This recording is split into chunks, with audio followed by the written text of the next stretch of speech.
Assalamualaikum warahmatullahi wabarakatuh.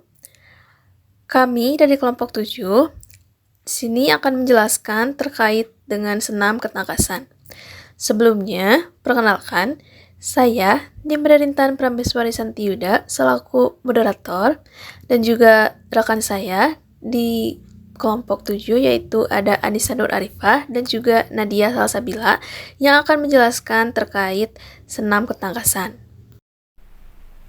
First, let's know about the history of senam ketangkasan. Senam ketangkasan, juga dikenal sebagai senam artistik, merupakan aktivitas fisik yang melibatkan gerakan dinamis, akrobatik, dan koordinasi tubuh untuk meningkatkan kebugaran dan daya tahan tubuh. Gerakan senam ketangkasan awalnya bermula dari Cina kuno sejak tahun 2700 sebelum Masehi.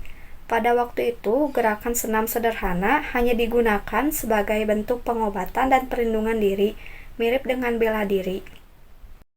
Selanjutnya, saya akan menjelaskan beberapa karakteristik yang ada pada senam ketangkasan. Senam ketangkasan memiliki 4 karakteristik utama. Yang pertama yaitu dinamis. Dinamis meliputi lompatan, putaran, dan juga gerakan akrobatik yang menantang tubuh untuk bergerak dengan gesit dan terkoordinasi. Karakteristik yang kedua yaitu keindahan keseimbangan. Karakteristik ini menekankan pada ketepatan gerakan, keindahan, dan juga keseimbangan dalam posisi akhir. Lalu yang ketiga yaitu kelompok otot. Di karakteristik ini melibatkan berbagai kelompok otot seperti lengan, kaki, bahu, punggung, dada, dan juga perut. Lalu, karakteristik yang keempat yaitu alat dan teknik. Senam ketangkasan dapat dilakukan dengan menggunakan alat-alat seperti kuda-kuda pelana, palang sejajar, dan lain-lain. Tetapi, senam ketangkasan juga dapat dilakukan tanpa menggunakan alat-alat. Selanjutnya yaitu terkait jenis-jenis dari senam ketangkasan. Senam ketangkasan terbagi menjadi 2 jenis. Ada yang menggunakan alat dan juga ada yang tidak menggunakan alat. Contoh dari senam ketangkasan yang menggunakan alat yaitu yang pertama ada lompat kangkang atau lompat jongkok. Lompat kangkang atau lompat jongkok dilakukan dengan melompat sambil membuka kaki lebar-lebar untuk melewati rintangan. Alat yang digunakan dalam gerakan ini yaitu peti lompat setinggi 60 cm, matras, dan juga papan tolak. Gerakan yang kedua yaitu palang sejajar. Dalam gerakan palang sejajar, alat yang digunakan yaitu palang sejajar itu sendiri. Lalu gerakan ini juga melibatkan kekuatan, keseimbangan, ayunan, serta elemen terbang. Yang ketiga yaitu gerakan kuda-kuda pelana. Gerakan ini dilakukan dengan melompat sejauh mungkin dan jangan sampai mengenai kuda pelananya.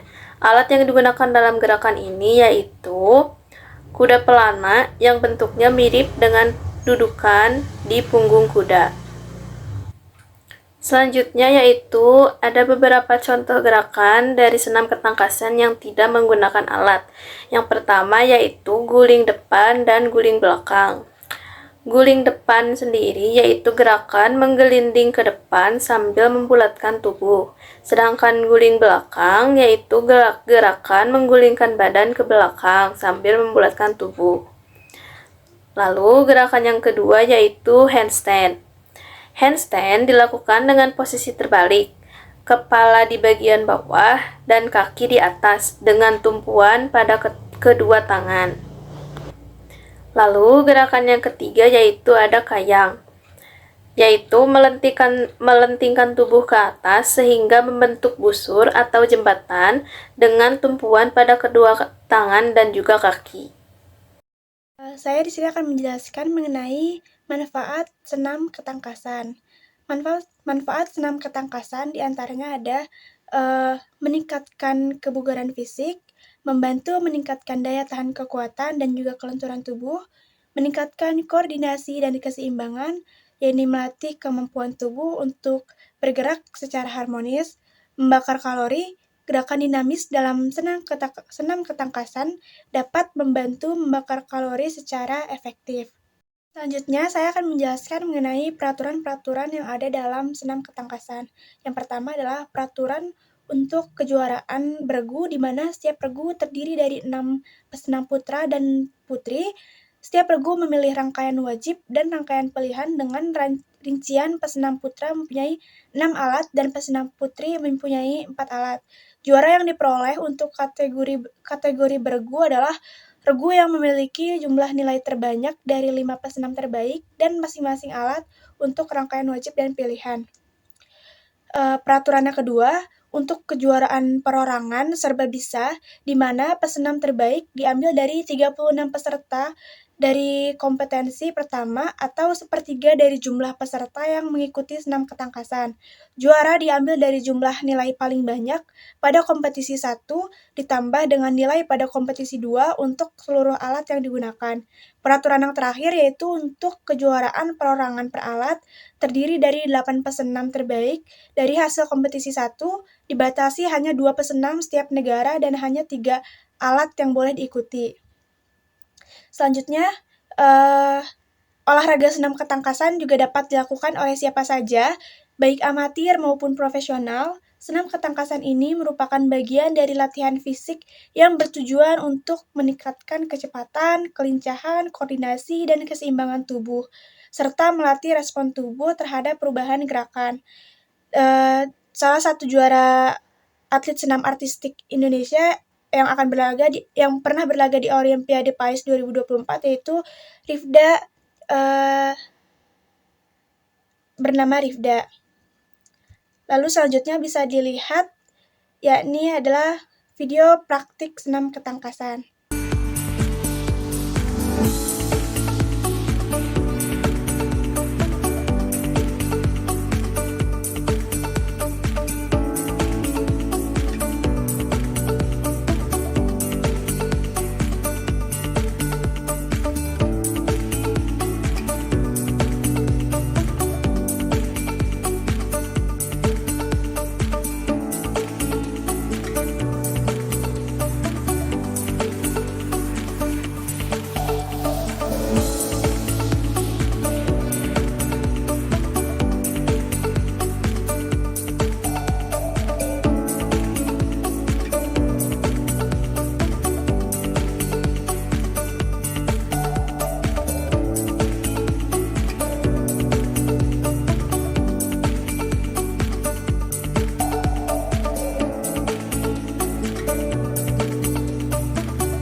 Nah, sekarang kita akan mempraktikkan tentang gerakan roll depan atau guling depan. Adik-adik bisa memperhatikannya ya, bagaimana kakak melakukan gerakan guling depan atau roll depan.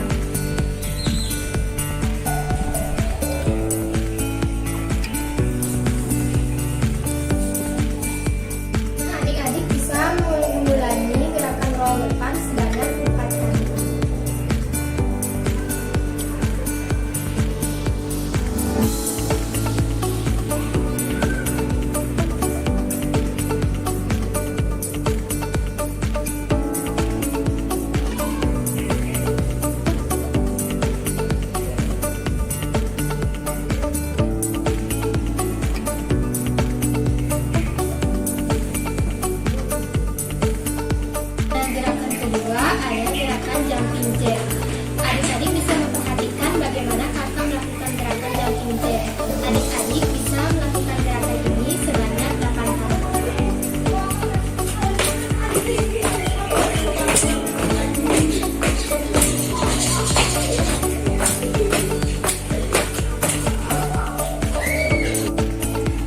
kedua ada gerakan senam ketangkasan menggunakan alat. Yang pertama di sini kakak menggunakan lompat tali.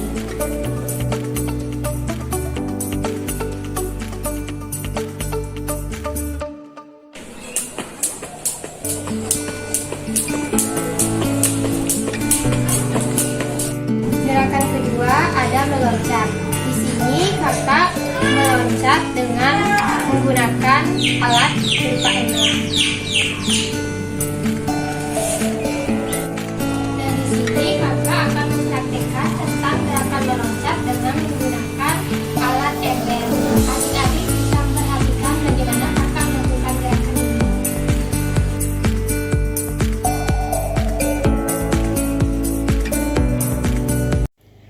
Cukup sekian penjelasan terkait senam ketangkasan dari kelompok kami. Mohon maaf jika ada kesalahan dan juga masih terdapat kekurangan. Terima kasih atas perhatiannya. Wassalamualaikum warahmatullahi wabarakatuh.